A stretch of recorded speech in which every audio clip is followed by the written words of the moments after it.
नमस्ते बच्चों। आज हम गणित में पढ़ेंगे वृत्त का चाप। वृत्त का चाप कहते किसे हैं? ये केंद्र बिंदु है कि इस केंद्र बिंदु से हमने जो है एक वृत्त खींचा है। अब वृत्त का चाप कहते किसे हैं? एक जीवा PQ है।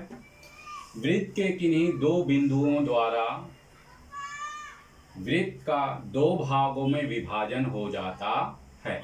इन दोनों भागों को वृत्त का चाप कहते हैं।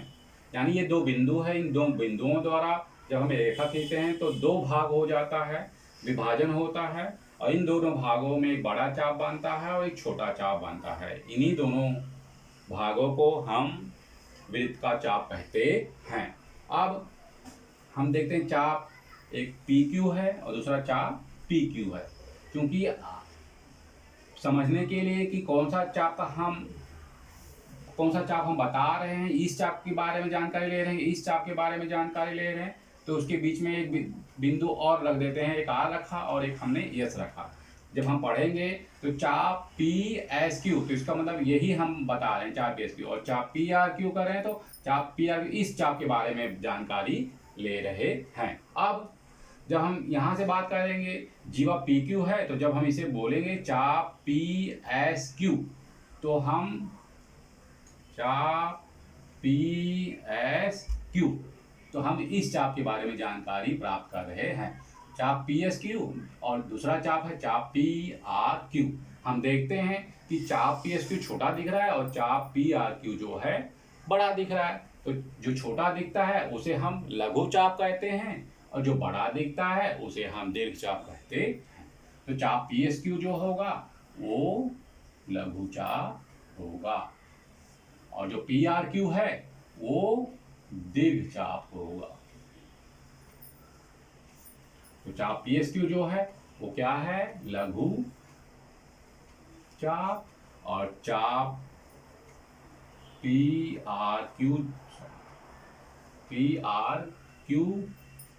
जो है ये दीर्घ चाप होगा। तो हम लघु चाप देखे, लघु चाप, और जो बड़ा है उसे हम दीर्घ चाप कहते हैं। अब हम केंद्रीय कोण के बारे में जानकारी लेंगे। बच्चों अब हम देखते हैं केंद्रीय कोण और चाप की माप के बारे में जानकारी लेते हैं। सबसे पहले हमने एक वृत्त खींचा और उसका केंद्र जो है O है। इससे संबंधित हमने एक PO और OQ खींचा। अब चाप हम देखते हैं, यहाँ पे R है और यहाँ पर S है। अब PRQ और चाप PSQ हम देखते हैं, चाप PRQ ये दीर्घ चाप है और चाप PSQ जो है लघु चाप है। अब केंद्रीय कोण और चाप का माप, जिस कोण का शीर्ष बिंदु किसी वृत्त का केंद्र हो उस कोण को केंद्रीय कोण कहते हैं। यानी केंद्र O कोण POQ का शीर्ष बिंदु है, इसलिए कोण POQ केंद्रीय कोण है। तो हम देखते हैं कि चाप जो है PSQ बराबर माप कोण POQ, अर्थात अगर माप कोण POQ का मान 80 है तो माप चाप PSQ का माप भी 80 होगा। अगर माप चाप PSQ का मान 70 है तो माप कोण POQ का मान 70 होगा। क्यों? संगत लघु चाप के माप के कारण। तो हम देखते हैं चाप PSQ केंद्रीय कोण POQ का संगत लघु चाप है। अब हम सूत्र देखते हैं कि सूत्र है दीर्घ चाप का माप बराबर 360 ऋण संगत लघु चाप का माप। अगर हमें दीर्घ चाप का माप मालूम है तो संगत लघु चाप का माप हम आसानी से ज्ञात कर सकते हैं। अगर हमें संगत लघु चाप का माप मालूम है तो हम दीर्घ चाप का माप आसानी से ज्ञात कर सकते हैं इस सूत्र की सहायता से। 360 जो है, 360 ये पूरे वृत्त का माप होता है।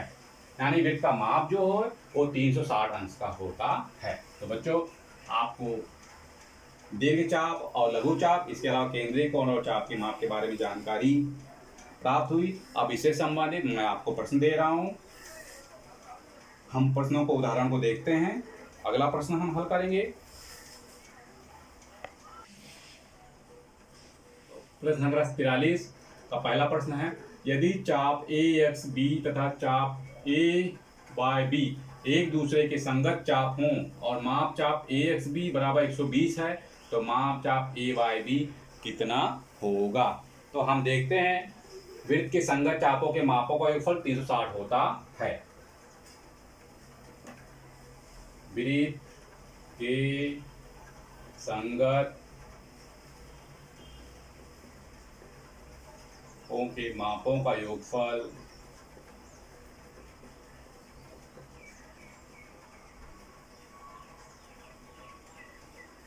360 अंश होता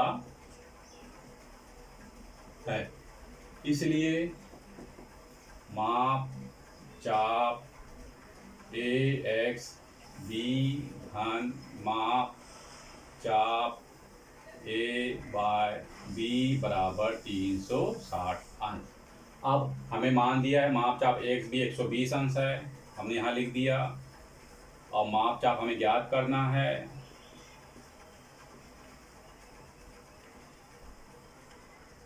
और 360।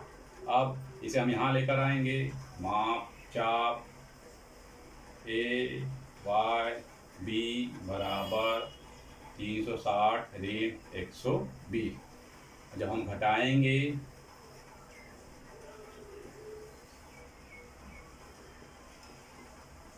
यानी 360 में से 120 गए तो आएगा 240 अंश आएगा। तो हमारा जो उत्तर आएगा माप चाप ए वाई बी का जो मान है 240 अंश आएगा। ये हमारा उत्तर है। तो इस प्रकार हम प्रश्न में जो दिए गए हैं चापों के माप के आधार पर हम प्रश्नों को हल कर सकते हैं। तो आप बच्चों, मैं इससे संबंधित आपको प्रश्न दे रहा हूँ, वो अपनी घर कॉपी में नोट कर लीजिए।